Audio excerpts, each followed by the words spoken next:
Hello guys, स्वागत है आपका सिटीजन जी चैनल पर। और आज आप देखने वाले एक और एमिकस एंथोलॉजी जिसका नाम है असाइलम। ये आई थी 1972 में टेल्स फ्रॉम द क्रिप्ट के 8 महीने बाद। इसके डायरेक्टर हैं रॉय वार्ड बेकर और राइटर रॉबर्ट ब्लॉची हैं। तो अगर आपने बाकी एमिकस एंथोलॉजीज नहीं देखी तो वो भी चैनल पर अवेलेबल है, उन्हें भी चेक कर लेना। और ये वीडियो भी अंत तक जरूर देखना इंटरेस्टिंग फैक्ट्स जानने के लिए।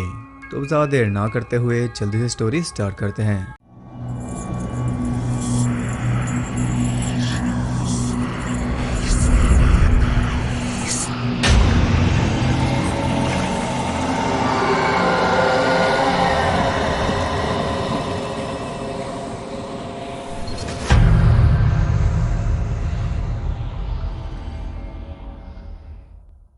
मूवी के स्टार्ट में हम देखते हैं डॉक्टर मार्टिन को, जो कि एक असाइलम में आया है जॉब इंटरव्यू के लिए। इसे बुलाया है वहाँ के हेड डॉक्टर स्टार ने, लेकिन वो कहीं नजर नहीं आ रहा। उसे मिलता है डॉक्टर रदरफोर्ड, जो कि उसे बताता है कि ये ऐसे पेशेंट्स का असाइलम है जिन्हें ठीक करना इम्पॉसिबल है। सारे पेशेंट्स ऊपर हैं और साथ में डॉक्टर स्टार भी। उन सब का इलाज करते करते वो खुद भी पागल हो गया। कुछ दिन पहले उसने रदरफोर्ड के ऊपर अटैक किया था, तभी वो व्हील चेयर पर है और इसलिए डॉक्टर स्टार को भी ऊपर बंद कर दिया गया। अब मार्टिन का टास्क ये है कि उसे ऊपर जाकर सभी पेशेंट से मिलना है और फिर उसे बताना है कि उनमें से डॉक्टर स्टार कौन है। वो मेल भी हो सकता है और फीमेल भी। अगर मार्टिन ने टेस्ट पार कर लिया तो जॉब उसकी, और ये इजी नहीं होगा क्योंकि डॉक्टर स्टार के ऊपर कोई और पर्सनैलिटी हावी हो गई है। मार्टिन ऊपर जाता है जहाँ उसे मिलता है सिक्योरिटी हेड मैक्स। वो उसे एक एक पेशेंट के पास लेकर जाएगा और हम उनकी स्टोरी सुनेंगे। सबसे पहली पेशेंट है बॉनी और उसकी स्टोरी का नाम है फ्रोजन फियर। बॉनी ने अपने लवर वाल्टर के साथ मिलकर उसकी वाइफ रूथ को मारने का प्लान बनाया था। रूथ काफ़ी अमीर है और साथ में वो एक स्पिरिचुअल कोर्स कर रही है।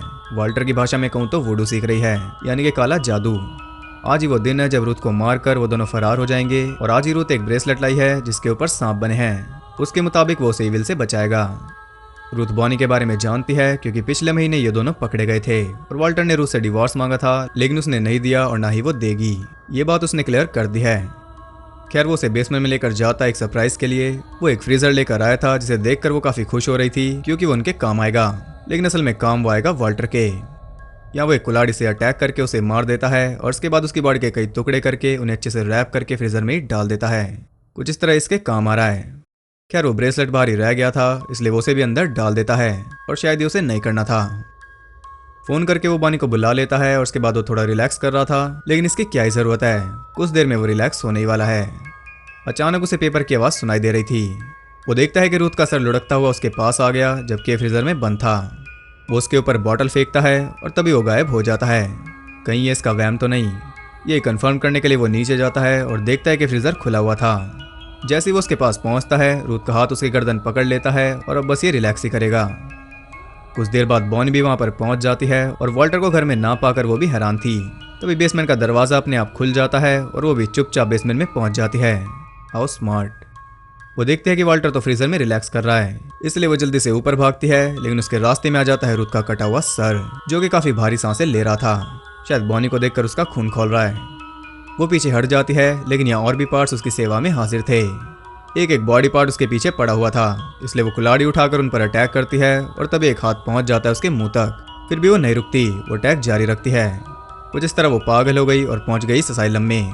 कोई भी उसकी बात पर यकीन नहीं करता, लेकिन उसके पास प्रूफ्स हैं। अब हमें ये ध्यान रखना है कि जो स्टोरी हमने देखी है वो पूरी तरह झूठ भी हो सकती है। क्या पता इसने रूथ और वाल्टर दोनों को मार दिया हो और जो निशान इसके चेहरे पर है वो उन दोनों में से किसी ने मारे हों। ये एक असाइलम है, इसलिए हमें हर एक स्टोरी की दोनों साइड बराबर लेकर चलनी पड़ेगी, पेशेंट्स की साइड भी और डॉक्टर की साइड भी। अगले पेशेंट का नाम है ब्रूनो और ये हवा में सिलाई कर रहा है। इसकी स्टोरी का नाम है द वियर्ड टेलर। ब्रूनो एक टेलर है और इसका काम बिल्कुल भी नहीं चल रहा था। इसके पास पैसे नहीं थे, ऊपर से शॉप का किराया भी देना था। अब ब्रूनो काफी अच्छा आदमी था, लेकिन अच्छाई से घर नहीं चलता, घर चलता है पैसों से। उसका लैंडलॉर्ड उसे एक हफ्ते का टाइम देता है, इसके बाद उसका सारा सामान बाहर फेंक देगा। वो काफी टेंशन में था और उसकी वाइफ हैना उसे समझा रही थी कि तब उनकी शॉप पर आता एक आदमी जिसका नाम था मिस्टर स्मिथ, और यह है पीटर कुशिंग। अब तक तो आप इन्हें जान ही गए होंगे। वो ब्रूनो को एक सूट का ऑर्डर देता है जिसका मटेरियल भी वो खुद ही लाया था और साथ में उसे बनाने के इंस्ट्रक्शन भी, जो कि काफी ज्यादा अजीब हैं, जैसे कि सिर्फ आधी रात के बाद ही वो सूट बनेगा। रात के 12 बजे से सुबह के 5 बजे तक उस पर काम करना है, न इससे ज्यादा न इससे कम। और ये सूट वो बनवा रहा है अपने बेटे के लिए।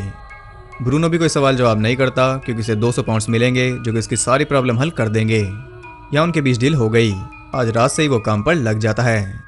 जैसे जैसे बताया गया था वैसे वो सूट को बना रहा था, चाहे उसका मन हो या ना हो। उसी फिक्स टाइम तक उसे रोज काम करना पड़ता। 5 बजे तक है तो 5 बजने से पहले वो नहीं उठ सकता। एक दिन उसके हाथ में सुई लग जाती है, जिससे थोड़ा खून उस सूट पर गिर गया था, लेकिन एक ही पल में वो खून गायब हो जाता है।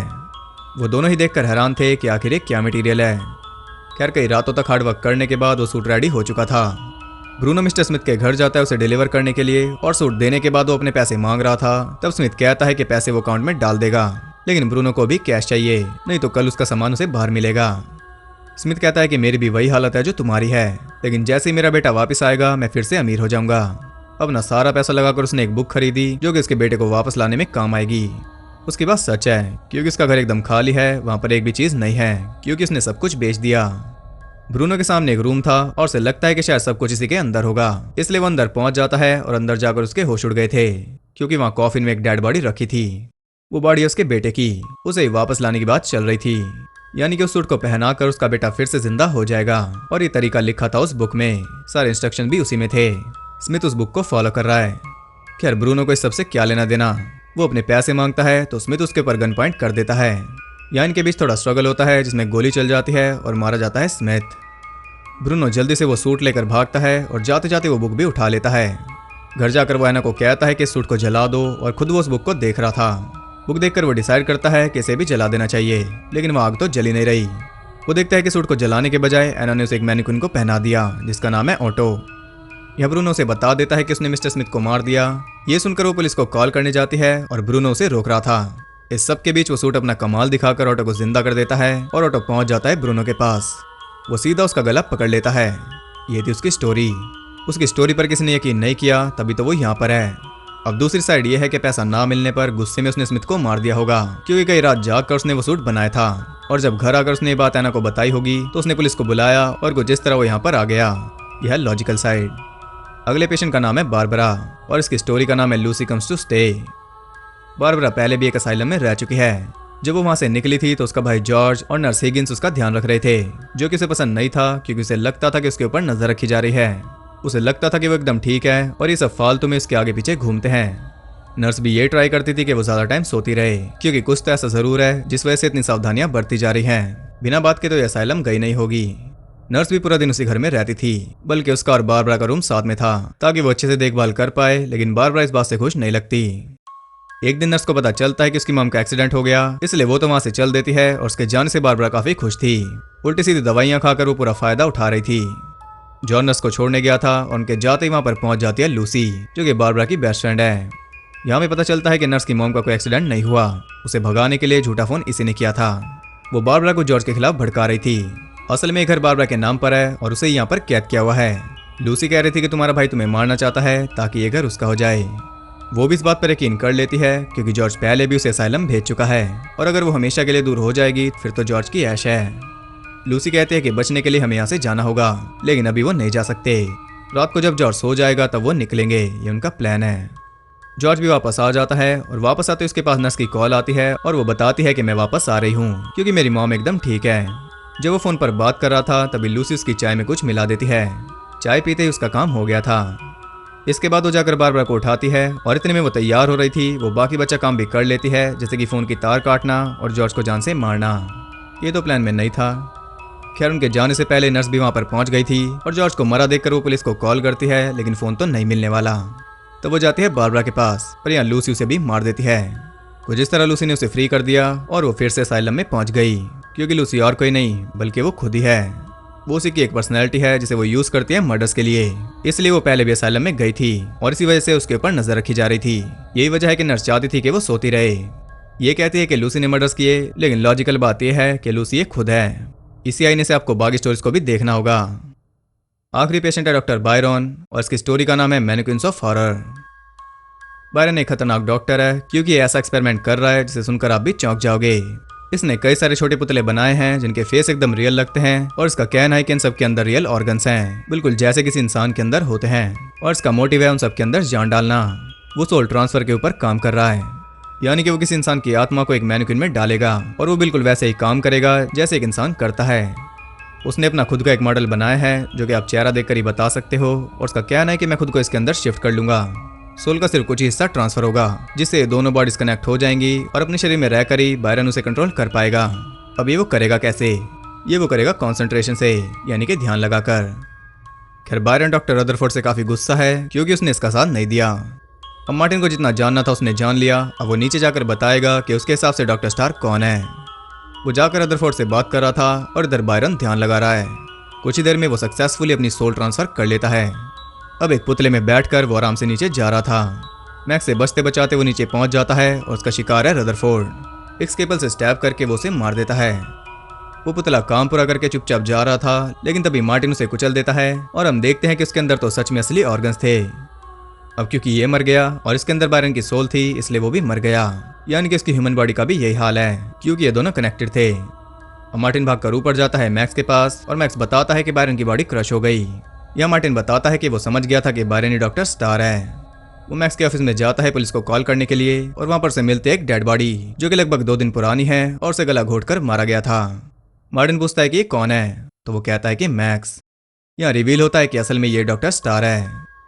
अब इससे पहले कि मार्टिन कुछ कर पाता वो उसे भी गला घोटकर मार देता है और उसकी हंसी कंफर्म कर देती है कि वो सर्टिफाइड पागल है। खैर अगली सुबह माइक और डॉक्टर आता है इंटरव्यू के लिए और आप जानते हो कि इसके साथ क्या होगा। इसी के साथ ये मूवी एंड हो जाती है। तो इस बार मोरल्स मैं नहीं बल्कि आप बताओगे, क्योंकि वही सब मोरल्स हैं जो मैं पहले कई बार बता चुका हूँ, इसलिए अब बारी है आपकी। आप एक लाइन में भी बता सकते हो या फिर कोई एक मोरल बता सकते हो जो कि चारों में था। सबसे सही बताने वाले का कमेंट पिन होगा और वो तब तक रहेगा जब तक ये वीडियो रहेगी, तो ट्राई जरूर करना। अब बात करते हैं कुछ इंटरेस्टिंग फैक्ट्स के बारे में। इस मूवी को 24 दिनों के अंदर ही शूट कर लिया गया था। अप्रैल 1972 में इसकी शूटिंग स्टार्ट हुई थी और 15 हफ्तों बाद ये थिएटर्स में चल रही थी। जो आपने पुतले के ऑर्गन्स देखे असल में वो सेवियां थी। वॉल्टर यानी कि रिचर्ड टॉड ने कहा था कि इस फिल्म में काम करने को वो रिग्रेट करते हैं। डॉक्टर बायरन यानी कि हर्बर्ट लॉम को एक ही दिन के लिए बुक किया गया था और आधे दिन में लॉम ने अपने सारे सीन शूट कर लिए थे। पीटर कुशिंग ने भी अपने सारे सीन 2 दिन में शूट कर लिए थे। हर्बर्ट लॉम और पीटर कुशिंग दोनों ही वैन हेल्सिंग का रोल कर चुके हैं उन मूवीज में जिनमें क्रिस्टोफर ली ड्रैकुला थे। थर्ड स्टोरी में जॉर्ज कार को चला रहा है, उसमें रियर व्यू मिरर्स थे ही नहीं। मूवी की मेन स्टोरी यानी कि मार्टिन वाली वो बेस्ड है रॉबर्ट ब्लॉच की story home away from home पर, जिसे दिखाया गया था द अल्फ्रेड हिचकॉक आर में, और द वियर टेलर को थ्रिलर नाम की टीवी सीरीज में दिखाया गया था सीजन 2 एपिसोड 4 में। तो ये थे कुछ इंटरेस्टिंग फैक्ट्स। आई होप आपको पसंद आए होंगे। अगर आपको ये वीडियो पसंद आई तो इसे एक लाइक जरूर करना और ऐसी और इंटरेस्टिंग वीडियोस देखते रहने के लिए चैनल को सब्सक्राइब करके बेल नोटिफिकेशन कॉल पर सेट कर लो ताकि नोटिफिकेशन भी उस पुतले की तरह अपना काम करके चलती बने। और ज़्यादा कनेक्टेड रहने के लिए आप मुझे इंस्टाग्राम पर फॉलो कर सकते हो, वहाँ आपको बहुत कुछ जानने के लिए मिल जाएगा। तो मैं मिलता हूँ आपसे आखिरी एमिकस एंथोलॉजी की वीडियो में, तब तक के लिए सबको बाय।